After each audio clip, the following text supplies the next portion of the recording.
And tonight we have learned Chief Garcia will start his new job as Austin's assistant city manager on November 4th. And we're told he'll oversee every aspect of public safety, not only police and fire. We have team coverage of how the chief's departure will impact Dallas. Matt Howerton has been speaking with city leaders today. But first, senior crime and justice reporter Rebecca Lopez shows us what led up to this big change. Chief Eddie Garcia, almost from day one, has told people, including myself, that one day he wanted to go into city management. And that opportunity came when his former boss, T.C. Broadnax, offered him the job as assistant city manager in Austin. Garcia says retiring from law enforcement is one of the most difficult decisions he's ever made. In February of 2021, Eddie Garcia became the first Latino chief in the Dallas Police Department's 140-year history. He came in promising to boost low morale, unite the community and officers, and bring down a violent crime rate that was on the rise. Any plan we do needs to have the buy-in from the men and women that are out there sacrificing every day. His crime plan was data-driven, targeting the most violent criminals in the higher crime areas, and violent crime dropped for 3 years in a row. It's going to be hard to replace him because this guy was nonstop with the police officers, rank and file, nonstop in the community with city council members. You have a great day at school, okay? Garcia worked to develop relationships with the community, many who praised him for his transparency and accessibility. You got to be a politician because you hear from both sides, and then you got to answer to the community. It's a lot of stress. And so it takes a very unique person in order to do the job. Garcia issued a memo to the department about his decision to retire from law enforcement. He said, deciding to step away from this profession has been one of the most challenging decisions of my life. Law enforcement has shaped who I am, providing me with a strong sense of purpose, responsibility, and camaraderie. I have spoken to him privately, and he has said that he's pretty much done with being a police chief. 4 months ago, when interim city manager Kim Tolbert learned city leaders in Austin and Houston were trying to lure him away, she offered him more money and bonuses to stay. Garcia says it was never about the money. But the amount of support that I've seen for this department, whether it be community, business leaders, rank and file, the associations, man, that's a precious gift. Now he's off to Austin to work with his former boss and start a new chapter of his life. He's done a good job.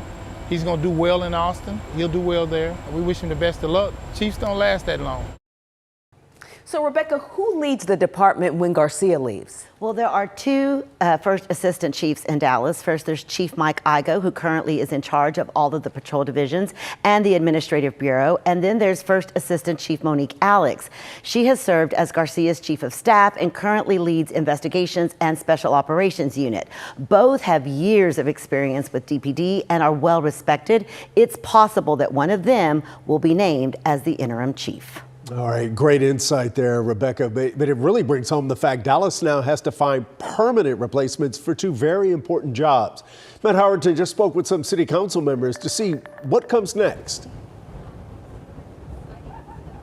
Yeah, Chris, and Chief Garcia's start time in Austin, it gives the city of Dallas roughly 6 weeks to nail down an interim chief, as Rebecca Lopez was talking about. Still a big gut punch to the city of Dallas, and it couldn't come at a worse time.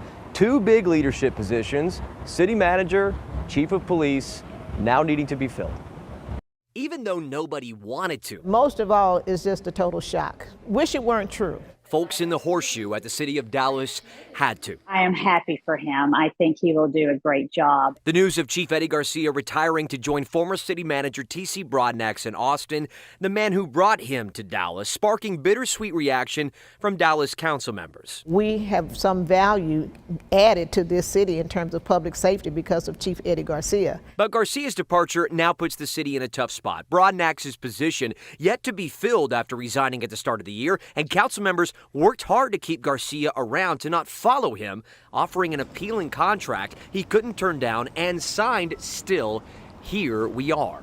We asked Councilmember Paula Blackman if something behind the scenes pushed Garcia away. I think he wants to get into management. He wants a career path to city management. And I can't fault him for that. I don't think there's any reflection on our current city manager at all. Garcia starts in his new position almost immediately, overseeing Austin's fire, EMS, and police departments as an assistant city manager. Eddie Garcia's reputation is very well known. He's very well respected. He's very qualified. Austin's Police Association says Garcia will face staffing shortages and a crime rate it struggles to corral. We are 500, between 500 and 700 officers short. Broadnax left Dallas on his own terms. His resignation kept a secret from Mayor Eric Johnson, who tried to fire him once but didn't have enough support on the council. Now Broadnax has Dallas's beloved police chief, and Dallas has two pairs of big shoes to fill. In Dallas, I'm Matt Howerton. And in a case of our loss is your gain, the mayor of Austin is celebrating Garcia's hire tonight, praising his law enforcement experience. Kirk Watson says, quote, he will help us in supporting our public safety professionals, and he understands what it means to build community trust. This is a huge win for our community. With Garcia's departure comes the question, what's next for Dallas and its police department? Now, the first thing the city needs to do is appoint an interim police chief chosen by interim city manager Kim Tolbert. Now, this person will be the one who oversees the Dallas Police Department as the city begins a nationwide search for Garcia's successor. Now, the city will also likely hire a search firm to help narrow down the candidates. Then the list of finalists will be brought in for city leaders to look over. Dallas's city manager will be the one to choose the new police chief. However, this may be tricky right now as Dallas is still looking to hire a full-time city manager to replace TC Broadnax. We'll be updating this story overnight. You can find updates on WFAA.com, our app, and tomorrow morning on Daybreak.